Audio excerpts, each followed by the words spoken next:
आप सब लोग अपना अपना हिसाब से देख लीजिएगा भैया, क्योंकि मैं जब केजीएफ देखने गया तो मुझे सबसे पहली चीज पता है क्या महसूस हुई कि नोट्स रिवाइज करके आने चाहिए। पिछली क्लास में क्या हुआ था वो आपको पता होना चाहिए।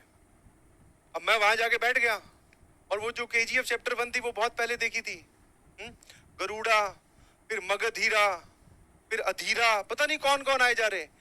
आधे इंटरवल के बाद तक तो मुझे यही लगता रहा, मैं अभी फिल्म शायद प्लॉट तैयार हो रहा है कि ये भी आ रहा है, वो भी आ रहा है, ये भी आ रहा है, वो भी आ रहा है। तो वहां बैठकर मैंने एज इट इज वही महसूस किया जो आप लोग महसूस करते होंगे जब आपको पिछली क्लास का कुछ ना पता हो कि सर ने क्या पढ़ाया था। कौन वन वन, कौन मैनी वन, सर कोई नहीं पता। हाँ, कौन गरुड़ा, कौन मगधीरा, कौन अधीरा। मगधीरा तो कोई था भी नहीं, उसमें आए जा रहे थे। मैं कहा भैया बहुत सही, चलने दो। हाँ, वो साथ में भाई भी गया था, उससे पूछ रहा है। मैं कहा यार तेरे को कुछ याद आ रहा है क्या? वो बोला मुझे तो याद है। अब सबकी अलग अलग कैपेसिटी है, हो सकता है आप सबको भी याद रहे। मुझे तो कुछ नहीं याद था, मुझे तो बस वो याद था कि रॉकी भाई आएंगे इसमें। और बढ़िया तरीके से आए वो। सीटी वीटी भी बजा दी हमने। उसके बाद में जो होना स्टार्ट हुआ, मैं तो भैया उसको एसी वाले को बुलाया, मैं इसको ये ठंडा कर थोड़ा सा, दिमाग गर्म हो गया ये देख देख के, पता नहीं कौन कितने लोग आए जा रहे हैं।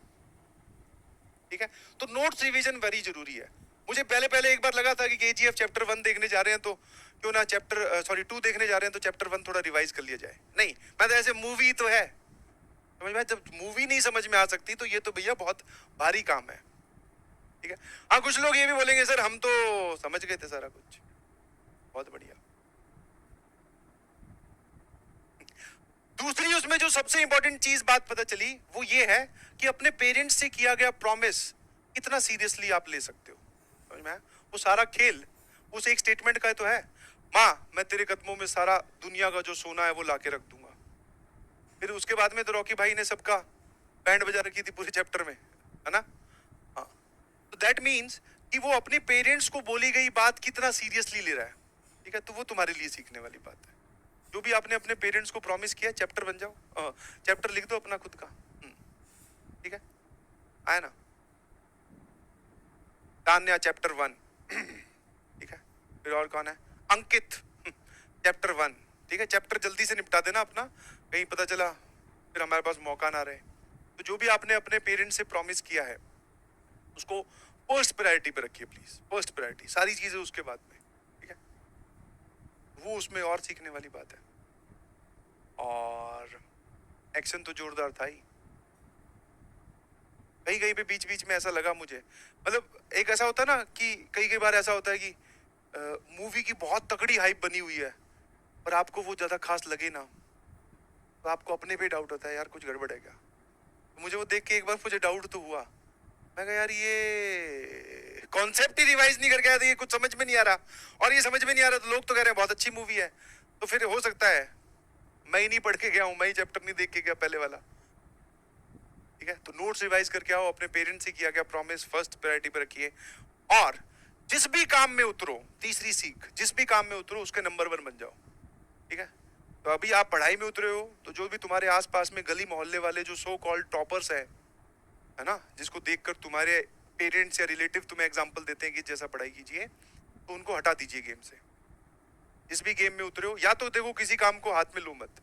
अब अगर तुमने पढ़ाई वाला काम अपने हाथ में ले लिया है कि हाँ भाई मैं पढ़ने वाला हूँ, तो फिर ऐसे ही करो ना यार कि बाकी लोग तुम्हें आके पूछे कि भैया कैसे पढ़ते हो, कैसे नोट्स बनाते हो, कब सोते हो, कब उठते हो, आपके नोट्स हमें दे देना, हमारे बच्चे को दे देना। मतलब तुम्हारी तैयारी खत्म होने के बाद में तुम्हारे नोट्स की वैल्यू चलती रहे। ऐसे करो ना पढ़ाई। समझे कि नहीं समझे? तो जिस काम में उतरो उसमें पूरी अपनी, बोलते हैं ना, अपने आप को ही झोंक दो। ठीक है, हाँ वायलेंस वायलेंस वायलेंस हाँ, वायलेंस वगैरह कुछ नहीं है बेटा, अभी तो आपको सिर्फ पढ़ाई करनी है।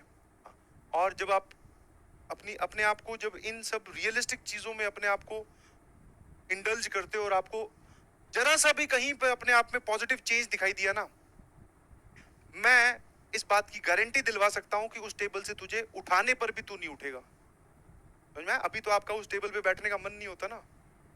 समझ में आया? हाँ सर कौन पढ़ाई करे, इतनी देर कौन पढ़ेगा। बट अगर जरा सा भी तुझे चेंज दिखाई दे गया, एक दिन तूने वो सवाल सॉल्व करने बैठा और वो सॉल्व हो गया जिसके लिए बाकी दुनिया में हाहाकार मची हुई है, बस उस दिन के बाद में तू फिर खुद बोलेगा कि हाँ सर पढ़ने में मजा आता है। खुद बोलेगा कि हाँ सर आता है पढ़ने में मजा। सही बोल रहे हो आप। अब वो दिन कब आएगा? ठीक है, ऐसी कोई थिक लाइन या थिन लाइन मैं नहीं ड्रॉ कर सकता। उसके लिए एक ही सबसे इंपॉर्टेंट चीज है कि आप कंटिन्यूअसली एफर्ट डालते रहिए, लगे रहो लगे रहो। आज नहीं सॉल्व हो रहा, कल हो जाएगा, कल नहीं होगा, परसों हो जाएगा, maybe not today, maybe not tomorrow, maybe not next week, not next month, उसके अगले मंथ बात करेंगे, होगा। कहां, कब तक नहीं होगा सॉल्व भाई, कब तक नहीं सॉल्व होगा, समझ पा रहे हो? तो वो एफर्ट लगाते रहिए। एक इंस्टेंस ऐसा आएगा जब आप उसको बोलते ना पेनिट्रेट कर ही दोगे, और जब वो चीजें पेनिट्रेट होनी स्टार्ट हो जाएगी, आप देखोगे कि आपको पढ़ने में मजा आ रहा है, अब आपका मन अपने आप स्टडी टेबल पे बैठने का करने लग गया। ठीक है, उससे पहले आपके एफर्ट्स लगेंगे। ठीक है जी, ठीक है, मेरे ख्याल से कहानी समझ में आई होगी। ठीक है, RRR की चर्चा किसी दिन और करेंगे। ठीक है जी, चलिए, thank you so much, love you all, बहुत बहुत शुक्रिया। बहुत जल्द फिर मुलाकात होगी। टेस्ट का सिलेबस कुछ लोग